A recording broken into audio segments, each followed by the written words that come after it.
அவரும் சினிமா நடிகர் தானே, அவர் ஏன் சினிமா செய்திகளை பார்க்கலன்னு சினிமாவை அவர் குறைத்து பேச வேண்டிய அவசியம் இல்லை. ஏன்னா அவங்க தாத்தா காலத்துல இருந்து எல்லாருமே சினிமா துறை மூலம் வந்தவர்கள் தானே. சினிமா துறையும் மற்ற தொழில் மாதிரி எல்லோரும் மதிக்கத்தக்க, இன்னும் சொல்ல போனா பேரறிஞர் அண்ணா, புரட்சி தலைவர் எம்ஜிஆர், இதயதேவ அம்மா அவர்கள்லாம் சினிமா துறையில இருந்து வந்தவங்க தான். உதயநிதி ஸ்டாலினே சினிமாவில் நடிச்சிட்டு இருந்தவர் தானே. இப்பதானே தேர்தலுக்கு அப்புறம் தானே அவர் நடிக்கலன்னு நினைக்கிறேன். அதனால சினிமா செய்திகளும் மக்கள் விரும்பி பார்க்கின்ற செய்திகள் தான். அதே நேரத்தில் அவர் சொல்வது போல தமிழ்நாடு ஜனநாயக முறைப்படி தேர்தல் நடந்து அதன் மூலம் முதலமைச்சரானவர் தான் இங்க முதலமைச்சராக இருக்காரு. அதே நேரத்தில் முதலமைச்சர் தேர்தல் நேரத்தில் சொன்ன வாக்குறுதிகளை எல்லாம் நிறைவேற்றாமல் தமிழ்நாட்டு மக்களை ஏமாற்றி வருவதும் வருந்தத்தக்க விஷயம். அதை நான் உங்கள் மூலம் அவருக்கு துணை முதலமைச்சர் உதயநிதி ஸ்டாலினுக்கு சொல்ல விரும்புகிறேன். சொல்லுங்க.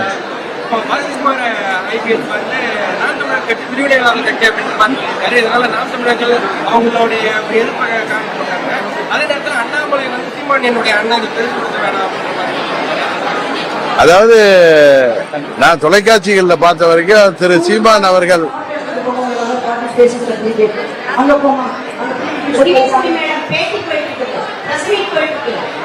எனக்கு தெரிஞ்ச வரைக்கும், நான் தொலைக்காட்சியில பார்த்த வரைக்கும் திரு சீமான் அவர்கள் டிஜிபி கிட்ட முறையிட்டு இருக்கிறதா செய்திகள் பார்த்தோம்.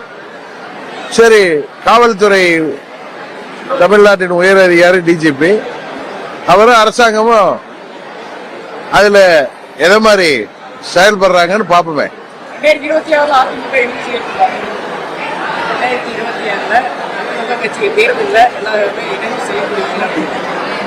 அம்மாவின் தொண்டர்கள் அனைவரும் ஒன்று சேரணுங்கிற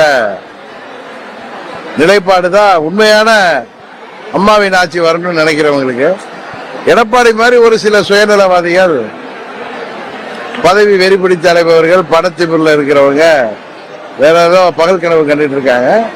ஆனா எனக்கு வருகின்ற தகவல்கள் அம்மாவின் உண்மையான தொண்டர்கள், அம்மாவின் கட்சியில இருக்கிறவங்க இரட்டை இலை காட்டி இனி பழனிசாமி தங்களை ஏமாற்ற முடியாது, இரட்டை இலை நாளொரு மேனியும் பொழுது ஒரு வண்ணமாக பலவீனமாயிட்டு இருக்கு, அதனால அதையெல்லாம் சரி செய்து மீண்டும் அம்மாவின் ஆட்சி வரணும்னா திமுகவிற்கு பி டீமாக செயல்பட்டு கொண்டிருப்பவர்கள், திமுக வெற்றிக்கு மறைமுகமாக உதவி செய்பவர்களுக்கு தகுந்த பாடம் புகட்ட வேண்டும் என்று முயற்சி செய்வதாக தகவல்கள் வருது. அது ஒரு நல்ல செய்தியாகத்தான் நான் பார்க்கிறேன். பொறுத்திருந்து பார்ப்போம். நாங்க அம்மா மக்கள் முன்னேற்ற கழகம் தேசிய ஜனநாயக கூட்டணியில் இருக்கு, வலுவான கூட்டணி. தீய சக்தி திமுகவை வீழ்த்துவதற்கு தமிழ்நாட்டு மக்கள் இந்த முறை 26 தேர்தலில் ஒரு முதல் முறையாக கூட்டணி ஆட்சி, மக்கள் ஆட்சியை கொண்டு வருவதற்கு, ஒரு குடும்பத்தின் பிடியிலிருந்து தமிழ்நாட்டை பாதுகாப்பதற்கு தேசிய ஜனநாயக கூட்டணிக்கு வாக்களிப்பார்கள் என்பது உறுதி.